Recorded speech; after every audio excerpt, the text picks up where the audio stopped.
Welcome to the Alcohol Free Life podcast, brought to you by thesoberclub.com.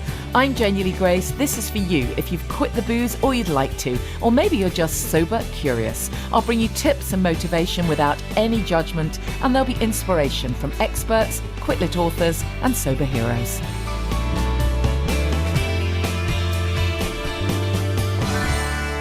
Hi, and welcome to the podcast. I hope you're well. I've had a most fantastic week. You don't often hear me say it like that, do you? But oh man, it was just amazing. It was my birthday on Tuesday and got to go to Cornwall. You know, I was saying on the Sober Club that when I was drinking back in the day, and it was coming up to my birthday, I remember I used to be such a miserable cow, basically, because I used to had this kind of idea that everyone else should really make it special for me and, I don't know, arrange a surprise party or buy me amazing gifts. Of course, life isn't like that, is it, most of the time? Well, not in my family. I mean, they meant well and everything, but I don't know what kind of expectations I had, but basically I had really high expectations. And of course, then I'd end up feeling really miserable that people hadn't got everything exactly right. And it's only since I've stopped drinking, I've realized no one else is responsible for your self-care and your happiness, apart from you. And when I finally kind of recognized that I can start to take care of myself and actually start to like myself, that's a big one, isn't it, in sobriety? I realized that if I wanted nice things to happen, I had to make it happen for myself. So that's exactly what I did. And I mean, literally, it was a fleeting trip, 2 nights. So heck of a journey for 2 nights. But oh, wow, was it worth it? If you live in Cornwall, you are so lucky. And if you're from somewhere else in the world and you haven't been to Cornwall, I mean, honestly, it's just, I swear I lived there in a former life because I just feel like I've got such a connection to the place. I absolutely love it. So thank you, Cornwall, and all that you offered me. It was just magical to be there. Really, really was absolutely amazing. So that was my week. I've had a fabulous week. And yeah, there's just so much going on at the moment. There really is. I must remind you that we have tickets to our event and we've got a special guest announced in the form of William Porter. Yeah, he of Alcohol Explained fame is going to pop up and be my guest. I've interviewed William before, of course, and on the live podcast before. But I thought, why not? Let's get William down again. He's always got interesting stuff to share. So William will be joining us alongside Sam Delaney, author of several books on men's mental health, and also Helen from Sober AF Dating. Now, I'm really looking forward to hearing more about this new app, this new service, because the reality is lots of people are in the dating scene, whether it's sort of because you're young and you're dating, or it's because you're second time, third time around and you're dating. And navigating it sober, it can be a thing, right? So looking forward to chatting to Helen as well. But don't forget, special guest William announced. I know it's not easy, Tuesday in March. It's people have got stuff going on, but please make the effort if you can. It's going to be a very small event. You will get a chance to chat to the guests and to like-minded people.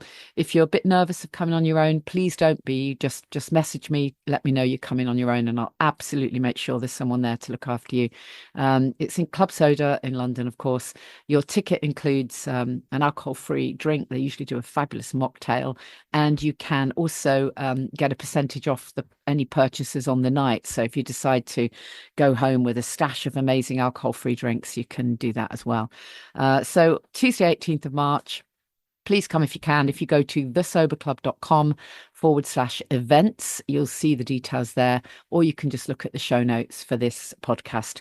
Share it with your friends. It's a perfect event to bring someone to who is, they're still drinking, but maybe they're sober curious, and it's a bar, it's a bar in central London. What's not to like? So, yeah, please come if you can. It'd be amazing to see you. And what else did I want to share? Oh, yeah, there was that piece in the week, wasn't there? I wanted to mention that article that popped up. I think it was it the iPaper, I think, about drinking and gut health and the damage basically that the alcohol does to the way you crave and how it affects your how it causes inflammation and bloating and all of that stuff. So I was really pleased that they include an article like that with some interesting information. But of course, halfway down the piece, it is good news. Red wine can boost the microbiome. I mean, seriously, when will this stop? red wine will not boost the microbiome. I can absolutely assure you. If you want resveratrol or you want, antioxidants, then here's a really great idea. Have a grape.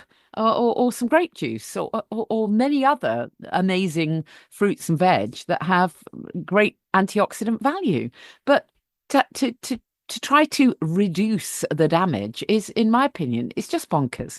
And there was another article in the week as well, wasn't there, around what alcohol does to the body and how to cut down. In fact, that was a big 3-page piece in the Mail, if I remember rightly. Lots of recommendations on how you can reduce and how you can start to, manage your intense crave and on and on and on. All of that's great. And I'm really glad they're raising awareness. Of course I am. It's fantastic. But nowhere in either of those news articles did it actually say, you know what? Life is better without. Nowhere did it say that. Nowhere did it say you can cut out the middleman and quit with all this BS about reducing the damage and having a poached egg before you go out and lining your stomach and all of that nonsense. Just quit alcohol. Life is better without. If only more people spread that message. It's not about, oh, am I drinking too much? Oh, shall I cut down a bit? Oh, it's so hard. No, actually just get through the hard bit and recognize that life is better without. No one needs to drink alcohol. It has zero benefits and it's linked to so many illnesses. And I could go on and on. You've heard me say it, haven't you, 1,000 times. If you haven't, if you're new to the podcast, then scroll back over, I don't know, 250 episodes and you hear me say a lot of similar stuff. But really, trust me, life is better without. It's not about, so someone in the Sober Club said, oh, I'm getting these feelings of FOMO. I'm finding it really difficult. The fear of missing out. Just flip it to the joy of missing out. Accept that the first bit will be hard. Anything worth doing is hard. It can be hard. You're forging whole new neural pathways. It's like learning to walk, it really is. As a toddler, but you fall down on your bum and you get back up, don't you? So keep focusing on whatever it takes to get you past the hard bit. And you know what? If that means holding up and going to bed early with a cup of cocoa, that's fine. It's absolutely fine. Take my podcast, go to bed early. The next morning, you will be so grateful that you did. And, you don't have to go to a social gathering if you don't want to. Just say no, unless it's mine, of course, where there's no alcohol. So all good. So anyway, so there's my take on the news this week, which I do most weeks, as in fairness. I'm really pleased that there's stuff coming out about booze. I really am. There's definitely a lot more than there ever used to be, and that's a great thing, isn't it? Really, it's a great thing that it's talked about more in the media. But there just is this nonsense line around, these people that try to convince you that it's good for you. Even people who are really well renowned in the kind of holistic health world, that upsets me greatly, actually. It really does. I know I would have been one of them, back then. I was speaking on a lot of public stages and writing books about health and well-being, and I was totally in denial. So I get it. I'm not trying to be judgmental. I just wish it were different. I wish there was more opportunity. Now that there is more awareness, there needs to be more opportunity for, even if someone is a drinker and they want to carry on drinking, that's absolutely their prerogative. But just always mention that there are a whole bunch of people who have chosen not to drink and they're doing really well. Thank you. Yeah. Anyways, today's guest is Rachael Shephard. Fantastic book, funky cover. It's called Sober Mama. And, I think you're going to really enjoy Rachel's story. Rachael, thanks so much for joining us. I appreciate it. No worries. It's lovely to be here. Tell me a bit about let's go back in time and tell me about the early days before we get into the stuff about the book. Early days when I started drinking. Yeah, or I don't know, anything you want to share with me, go back in time. Let's start with the bad stuff before we get to the good. We have to go back a very long time because I started drinking when I was 14. Did you? Yeah. I Yeah. lived in the north and it was all the Spice Girl, female rebellion, ladette. And we were wild as teenagers. I was nightclubbing by the time I was 15. Mm. So already by 15 years old, I was quite a big social binger. and I never drank to have one. Like the aim, the mission was to get hammered, and I didn't see the point in not getting hammered. And that continued up until my late 30s. Like I never really understood anyone who can have one drink. Mm. So I basically was a big social binger for many, many, many years. And it didn't really cause a huge amount of problems other than, you know, the usual kind of drunken drama, but it wasn't causing me day to day, like typical, I would suppose, alcoholic Mm. type Well, you problems. probably had a very high tolerance if you've been drinking for ages. Definitely, Yeah. definitely. And then I slowed down quite a lot when I had children, just because my eldest, Arthur, was a 5 a.m. riser, and getting up on hangovers is no fun. So it Mm. just to not bother. But then towards my sort of late 30s, in this, I had a couple of sort of really major life events where my mum died suddenly, which was, it was almost violent because it was just completely unexpected. She had no symptoms. She went out for a run. She just dropped down dead. Wow. And then I got divorced as well, which was acrimonious at the beginning, as they all are. So all of that combined, my drinking went from social binging to daily, and very quickly to over a bottle daily. And I Mm. would take one day off a week to prove to myself that I Oh, wasn't an really? alcoholic. But I had a major, major problem and was suffering crippling levels of anxiety, Yeah. or, you know, all the time. And I just got to the stage where I was like, I can't make these huge life decisions for me and my boys while I'm in this state. Yeah, absolutely. I mean, again, before we get into to how it came good, I'm guessing, you know, there'll be lots of people listening who really resonate with that thing of being a parent and drinking. And oh my God, it's just the hardest thing ever. I mean, and it's only when you stop you realize that actually sobriety is the best parenting hack ever. Forget any of your behavior books, and you literally just quit Completely. alcohol, and it will help you be a better parent, won't it, really? Completely. I mean, I noticed almost immediately the effect it had Did you? me and my children, yeah, within the Mm, first couple of weeks, because I would go to wine pretty much right after the school run, anytime between 4 and 5 while I was preparing dinner. And I kind of actively chose to just distract myself by playing yeah, games with the children, and giving them that hour, yeah, just hour of attention and playing games, monumentally changed their behavior, which yeah, yeah, then made me less stressed. And then getting up in the morning was a whole lot easier as well. So it totally. And we just become so much more, um, I suppose when you step into your own sort of authenticity, you become who you really are, it's so much easier to deal with kids, because otherwise I know I used to feel that, I mean, mine were older, obviously, but teenagers, but when I was drinking, it always felt like I was kind of on the back foot. So however much they kind of challenged me, I couldn't really properly be authentic as an authoritative, in inverted commas, parent, because I always felt, oh, well, I'm going to be caught out because, yeah, I'm not doing very well. Do you know what I'm trying to say? It's yeah, no, a completely. terrible feeling, isn't it? It is. And if I'm honest, I didn't see motherhood as something to enjoy. I just saw Mm, it as something to get to through. get through. Yeah. And, Yeah. you know, like now, when I first got sober, I made my boys these story stones, and they're just little pebbles with little pictures on it. It was just something I did to distract myself. But we use all the little pictures to make up stories in the evening. And they absolutely, I mean, they're always diabolically, graphically stories because they're boys. But when I first got them, you know, Arthur said to me, when do we do these, Mum? And I said, well, every night. And it just occurred to me how many nights I'd missed of storytelling because Yeah. it's to get them to bed so I could carry on drinking. I know, isn't it awful that we choose alcohol over Yeah, them? Yeah. but that's the reality. Yeah, yeah. I So did tell this. us what brought it to a head then? What was the aha moment? What happened for you? There was a couple of things. So I think I was completely broken out after my mum and the divorce, and I was in such a bad place mentally anyway. And then I went on a cruise with one of my friends, our kids, and my dad, and we drank an exorbitant amount of alcohol. We got this like all inclusive package, Mm, and we had hundreds and hundreds of bar transactions. We were battered the entire week.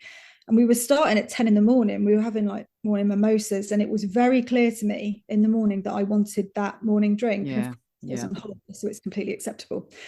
Um, and then one morning I woke up having had a night where I barely slept because I'd got that horrible, alcohol anxiety.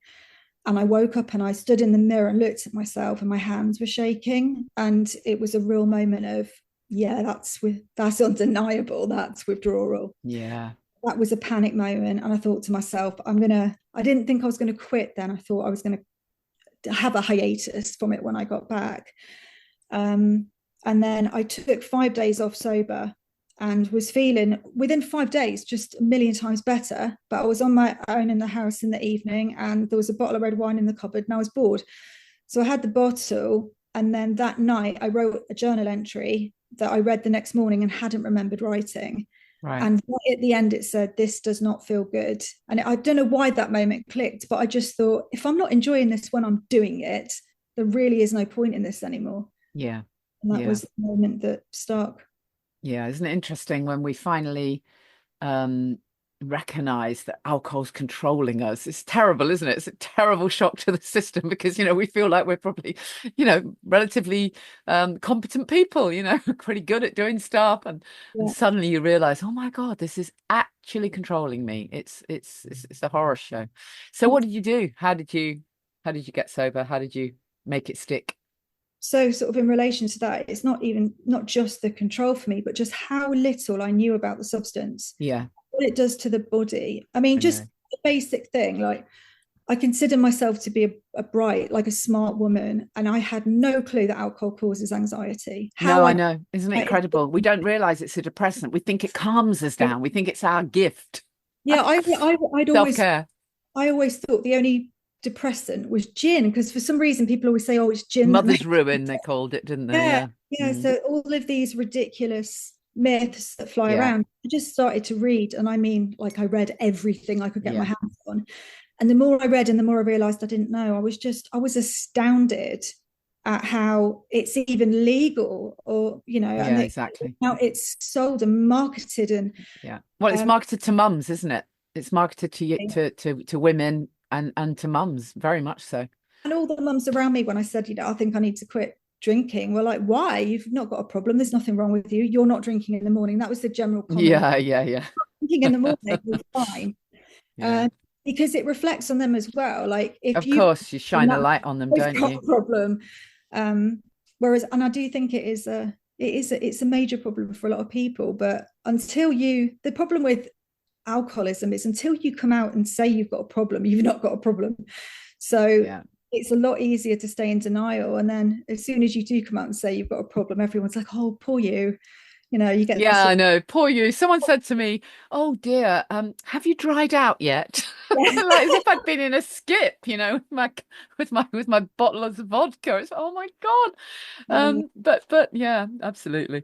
Tell me a bit more about the motherhood piece then, because obviously the book's called Sober Mama, and I think this is really gonna resonate with mums, very much so, because as I've said so many times, for me I realized that actually that's when my drinking had ramped up when my kids were young, because every single play day is attached to drinking, and you're almost not part of the school mums gang unless you are drinking. It's so much part of the culture, and the whole thing of needing to get a break from your kids. I mean, quite frankly, we do need to feel grown up sometimes. And for me, that I saw my alcohol as my self-care, my treat, my grown-up treat that I could go and do if I had a babysitter or whatever. So there's all this, as you say, all these horrible myths that are just alcohol lies to us, basically.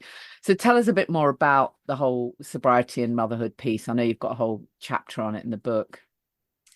So it's very similar to what we just talked about, which is Yeah, essentially motherhood when you're drinking feels excruciatingly difficult. And I yeah, felt that motherhood was just a really difficult thing to do, a difficult way to articulate. I just found it really tough, and I yeah, wasn't really enjoying it.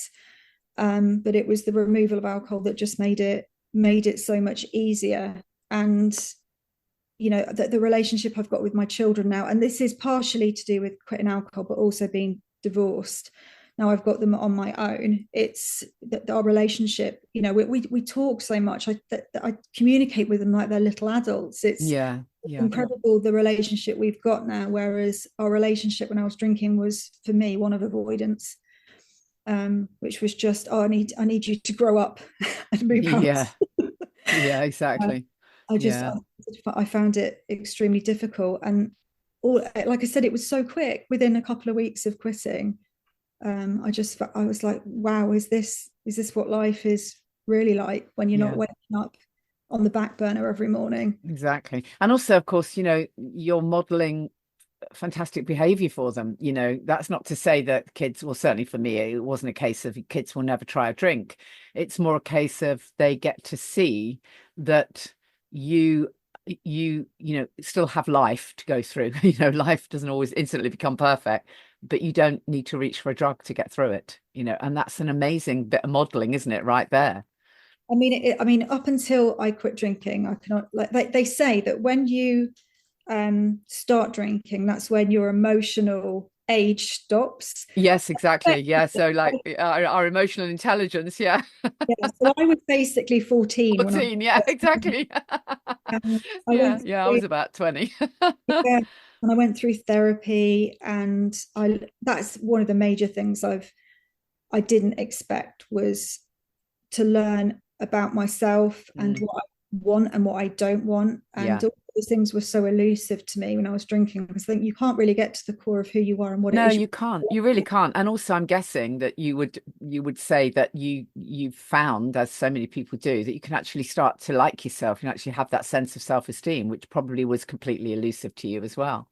It was. I mean, I would go as far as to say complete internal self-hatred at the Yeah. point I quit drinking. I was beyond miserable and I didn't Yeah. like who I was. And it's really nice to be able to trust your own judgment. Isn't it? Mm. Isn't Um, it amazing? So tell us a bit about, when you stopped, you mentioned that some of the other, mums or friends or whatever, you didn't have a problem. But what were the hard bits for you? Because, I know you said you noticed the benefits really quickly in terms of relationships with the kids, but what were the bits that you acknowledge were tough? Not what I expected. I expected the difficult thing to be going out to a bar and not having a drink in hand, an alcoholic drink in hand. I expected to have less fun, and that was going to be the hardest thing to navigate. But actually, I couldn't be bothered to go to bars when I got sober, and I was quite happy staying indoors, largely because I was so tired. Mm. So I had soul crushing levels of exhaustion for the first 6 weeks, like narcoleptic. I couldn't keep Yeah, I my was the same. I was the same actually. I thought I'm sure I've heard of something called sleeping sickness. I think I've got it. completely. Terrible. It's your So body trying to recover from all those years of abuse, isn't it? completely. And I just sort of told myself, because I'd read so much about it and knew what it was, but I just sort of told myself, as long as you're sober, you're Yeah, winning. This has got to end at some point. yeah, After the tiredness came soul crushing levels of boredom. And that was by far the worst thing for me. And had I not read all that quit literature, I would have had no idea that I was lacking dopamine production. And that yeah, really exactly. started up for almost 3 months. So again, because I knew that was a timeline, I thought, well, I can't get joy from anything. All these sober groups were saying, do the things you enjoy. And I was like, well, the only things I enjoy involve getting pissed. So Mm. Well, this is it, isn't it? what Your is it to world can do? become so small when you drink that Yeah. when you stop, I mean, I've had clients who say to me, well, I'm reading between the lines. I can see that they're afraid of quitting because when they quit, they're going to have to look at their life and they're going to have to realize actually they haven't got very much going on. They've given so much power to alcohol that they don't have enough going on in their lives, and it's a thing. It's a real thing, particularly people who live alone. I've heard people say, it's all very well talking about mums, and we talk a lot about mums, but even people who live alone can really struggle because how do you fill the time? You have to give thought and attention to that, don't you? Completely. And I'd always said as a mum when I was drinking that I've never got enough time, Mm. and then all of a sudden I quit drinking and I had more time than I knew what to do with. Like, we've Yeah, got loads of time. We just apply it. I was applying my evenings to Pinot Grigio and Netflix and nothing else. yeah, And all of a sudden I was thumb twiddling at 7 o'clock, and I was thinking to myself, well, all the stuff I'm reading is telling me to do things I enjoy, but there's nothing I can enjoy right now hormonally. So I might as well get productive. And I set about reorganizing my life with the kind of idea that if I can get all my ducks in a row, streamline my life as much as possible, organize my house, my finances, everything else, by the time my dopamine comes back, I'm going to be in a better place to enjoy it. So I ended up watching things like The Home Edit, and I did like rainbow colored wardrobe Oh, stuff, brilliant. rainbow colored So bookshelves. you became super creative as well. Yeah, and stuff. I mean, things that I completely turn my nose up at, like paint by number jigsaws. I love. I just thought, what? This is all I'm going to have from being sober. But it's amazing the things that you suddenly get joy from that you didn't before. But Yeah. it just takes a long time to get there. I'd never realised that after with the withdrawal period there was lasting residual effects, and I think that's probably why a lot of people really struggle. Yeah. If you Yeah. don't know what's going to happen to your body, because it's so easy to conclude after a month that sobriety is rubbish. Yeah, exactly. It's like, oh, I felt better when I was drinking. It's such a Exactly. nonsense. Yeah. Yeah. So what about your friendships? Did what happened there? Because we often say on the podcast that it's you have to be realistic, and some friendships will, some things will shift a bit, because there's that lovely saying, isn't there, those people that will are going to grow with you, will sort of naturally grow with you, and those that won't will naturally fall away. You don't usually have to have a big argument or a big scene, they just kind of don't ring you anymore. So what happened for you in terms of your sort of friendships? I was really lucky. My friends were very supportive. I definitely don't go out as much as I did, Mm. but they can still go out. They don't need me there. But yeah, I was really lucky. I know lots of people who haven't had that experience, and I get that. But for me, I was very lucky. I had a couple of friends who decided they were going to try sobriety for a bit, and now they're total pissheads again. But more Are power. they? um, Interesting. and Yeah. I think each to their own. And I figure, like, I really don't believe in the whole kind of preaching, because nobody was ever going to get me to quit No, drinking. absolutely. If anyone actually told me to stop, it would make me drink more, Exactly. without a doubt. But I think when you are sort of leading just by example and Yeah. not bashing it down people's throats, but people can see the effect it's having on you and Yeah. see what you're achieving when you've not got that, it then sparks that interest of, oh, well, maybe that's something that could work for me too. Yeah, definitely. So what do you want people to get from the book, Sober Mama? So I started writing it because it frustrated me when I was trying to quit that I couldn't find a timeline of what happens when you quit drinking. That was the first thing I wanted to do. I've got all this great information, but it's in so many different sources. So I wanted when you quit, you're going to go through this whole textbook list of symptoms. The same as when we drink, there's a textbook list of things that happen to our body. It's the same when we come off it. So I wanted that roadmap for people so they could see, oh, well, if I'm moving along this timeline, then the end must come at some point, and Yeah. that kind of hope. And also, a lot of the quit that I read was very interesting and very scientific, but it wasn't very entertaining, and a lot of it made me frightened. So I wanted something that was focused on hope and the benefits of being sober, and to steer clear of the shame. Yeah. So I've purposely made it very funny by putting in stuff about me that I really probably shouldn't put in the public. Well, you like me, you've effectively you've written a memoir, haven't you? So you're all exposed. Like Claire Pooley said to me, "Have you had that thing yet where you have a dream that you're walking down the street naked?" I said, "Oh God, no! I'm looking forward to that." See, I have a story where I am naked in public in the book. It Oh actually God. happens. So yeah, it's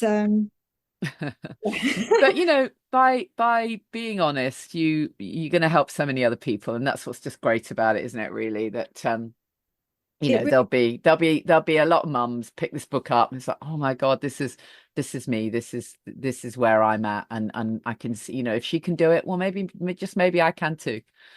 yeah. And I've had some lovely messages and reviews over the last few weeks of people that have said, I have decided to quit drinking after reading your book, and that means more than absolutely anything else, Yeah. because it's not just the effect on that person, and it's the effect on their children and their partners. Absolutely, absolutely. And I don't know about you, but I wish, with all my heart that there was more awareness of this in schools and within the teaching profession. I don't know if you've heard me say, but I've mentioned on the podcast a few times that I was a co-author on a book called Stress to Calm for Teachers.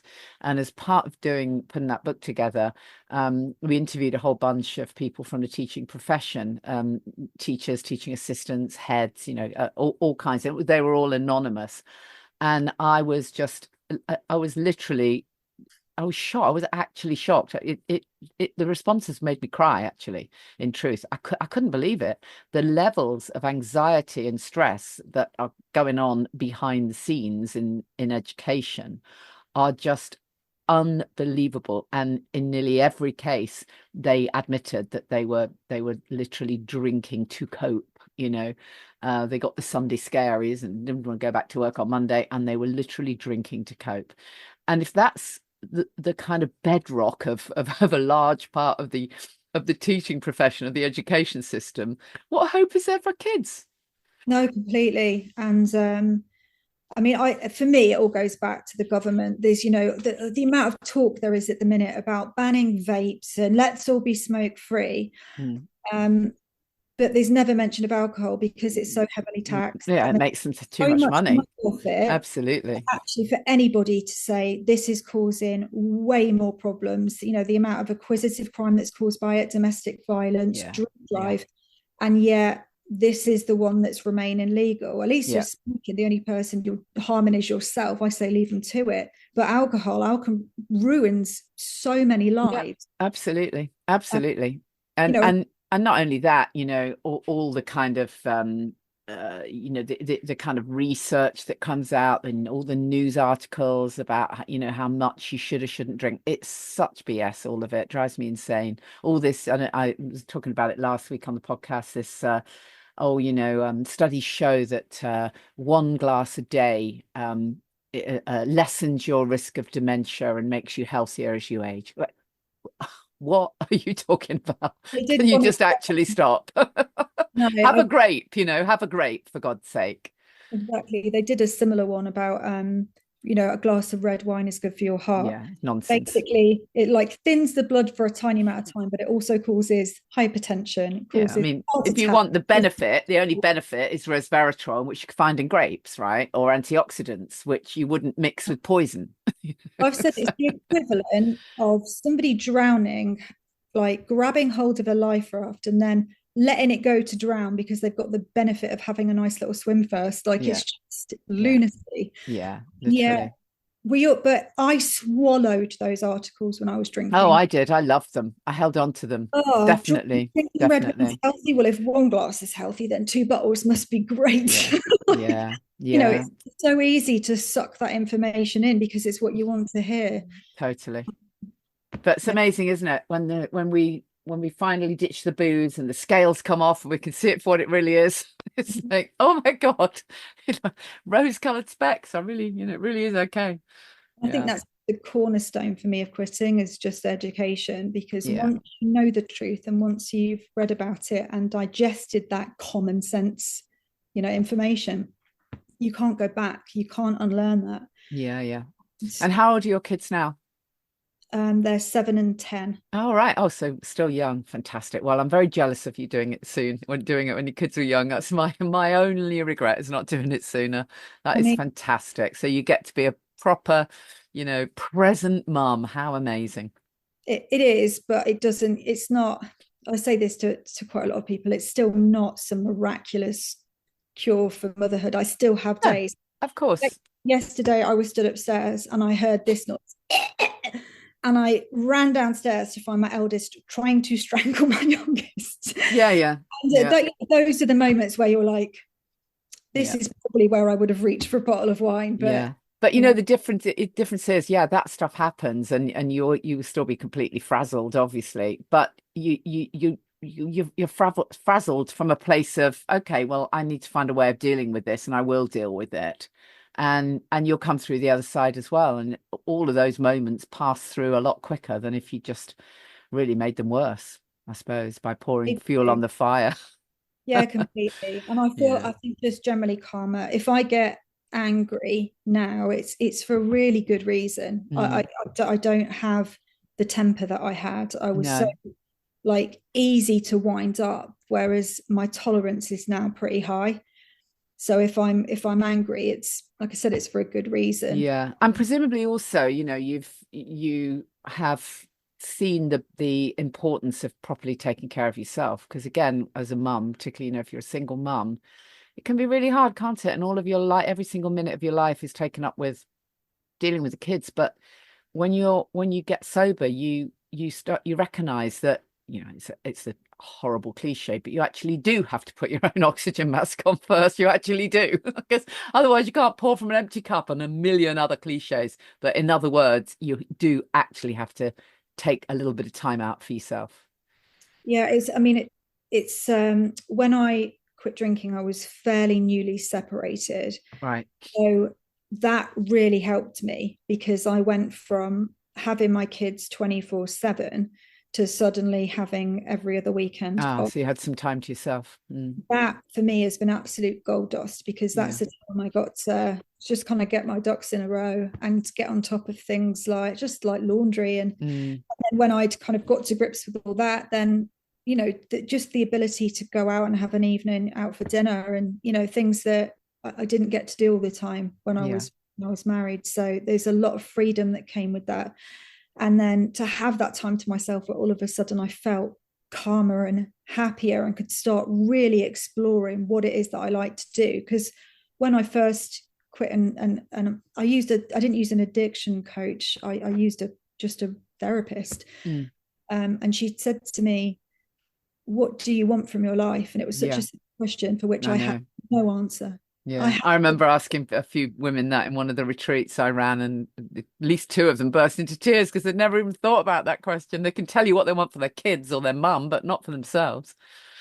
and also things that I expected to quit drinking and just feel aggrieved about nights out. What I didn't Mm. expect was to find out so much about myself. And from the women that I've coached, what I've discovered is the problems they think they've got are never, No, ever the problems they've actually got. But no, it takes getting absolutely. sober to see what they are. And the reason they don't see what they are is because they're drinking to quash them and to push them down so they never have to address them. Yeah, And they suddenly come to the surface. And I kind of liken it to having this voice in your body that gets louder and louder and louder. And when you're sober, you can't ignore it because it's there and you've got nothing to shut it out. And all of yeah, us, you have to listen to that voice because it's you. And she's like been suppressed for so long and she's screaming. And that's what I felt like. I felt like I had someone screaming at me, like, this is what you need to do.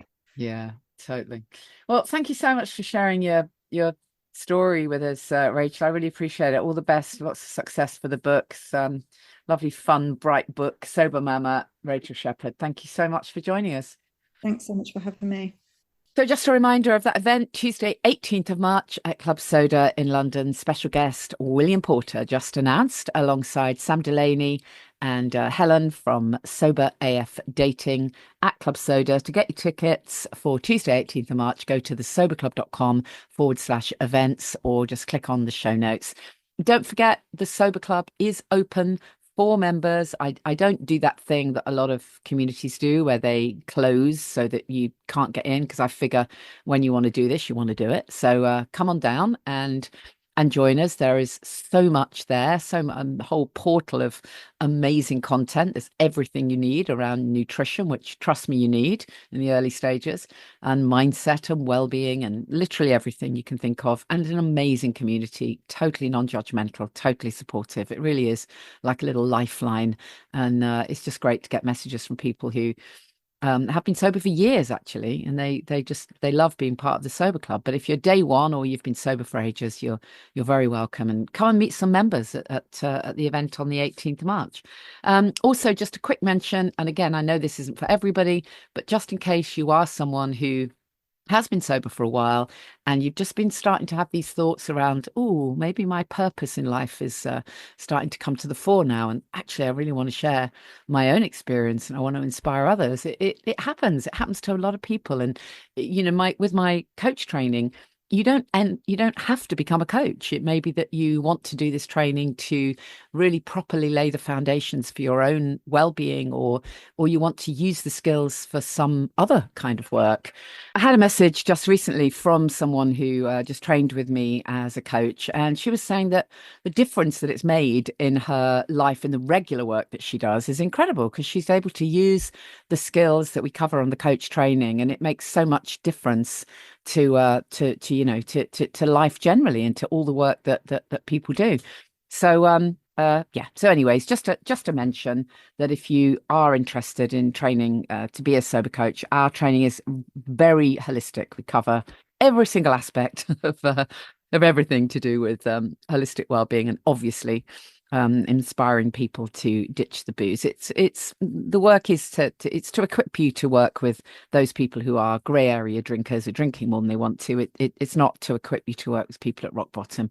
It's life coach training effectively, and a huge amount of personal transformation is involved in that for many of the people who've trained with me. So if that's something that's of interest, then do get in touch. They're very tiny groups, won't do a big sell on you, I promise, because I only want the people to come and do the training that feels exactly right for. So get in touch if it might be you. Our next training is end of April. It's almost full, but I'm a big believer if it's got your name on it, there'll be a space. And then we have another training mid-October. So come on down if that is of interest. So again, I usually say this, but if you're early stages and you're listening to this podcast, or if you're someone who's been around the block a bunch of times, we really do get it. I went around the block God knows how many times before the light finally came on. Whatever you can do to stay inspired and stay connected, that light comes on quicker and burns a bit brighter. Okay, so try and get yourself connected. Always reach out and tell someone that you're doing this, and that might not be your nearest and dearest. I did have a message from someone in the sober club saying, this is really hard because my partner practically forces me to drink. It wasn't quite that, but there was a definite sense of perhaps that person was a people pleaser, and it feels really difficult when you've been drinking buddies. It can feel really difficult when suddenly you're choosing to do something different. But my top tip is, don't share too much about what you're doing with your partner. You can ask for support. You say, listen, I'd really appreciate it if don't offer me a drink, and no, I don't want to come out to the pub down the road where they don't have any alcohol-free drinks, because I'm doing a bit of a project. I'm taking care of myself, for a few weeks. I'm focusing on good nutrition. I'm not drinking, focusing on my mindset, my well-being. I mean, what's not to like? That's just taking care of yourself, right? If your partner cares about you, they'll be pleased to know that you're doing something for your own health and well-being. Once you start getting into, oh, I really must stop drinking, it brings in that whole emotional thing, that whole kind of, oh, well, what am I going to do if you're not drinking? Just take it away from all of that. Don't even talk about the not drinking other than as part of a generally getting well project. And seriously, what's not to like about that? Any of us, if we were choosing to do a spring detox, a month of eating healthily, taking good supplements, doing some exercise, focusing on good mindset. Well, of course, toxic liquid wouldn't come into the frame, would it? So, take the emphasis off that, put the emphasis on taking care of yourself, and you'll probably get away with a lot less arguments. And it just so happens to be the truth, doesn't it, really? Because if you're quitting alcohol, that's the absolute best thing you can do for your health and well-being. I think I might have said that a few times before. I will see you same time next week. You know where to find me, at Janie Lee Grace on social media. Feel free to follow me across all the various platforms. If you don't want to join the Sober Club, but you'd like to support this work, it would be really appreciated. You can go to buymeacoffee.com/Janie Lee Grace and buy me a coffee, or of course, if you want to meet in person, then well, that would be even better. Oh, actually, I completely forgot. I've got really exciting news. I mean, this is really exciting news, actually. Don't know how I forgot till right at the very end of the podcast. So obviously, that I've been working radio for many years, probably 30 years. Scarily. But I've had a couple of years where I haven't done any really very much radio at all, other than some online stuff, since Steve Wright's show ended. And so anyway, the really hot news is that I'm going to be back in the saddle. I'm going to be sitting in on the 10 till 2 show on BBC Northampton. Isn't that cool? It's really good fun. Literally kind of doing what I'm good at, I suppose you could say. Be interviewing some great guests and doing lots of good fun stuff, and obviously playing some great music. It's a really good station, and yeah, it would be, if you live in that area or if you want to catch me on BBC Sounds, you'll be able to do that. That's from the 17th of March. So yeah, I start the day before our event in London. So there's my hot news. Back in the saddle. Exciting, isn't it? I'll see you next time. Thank you for listening to the Alcohol Free Life podcast, brought to you by the Sober Club. Please rate and review. And if you want support, accountability and inspiration, and you want to live your best life without the booze, check out thesoberclub.com.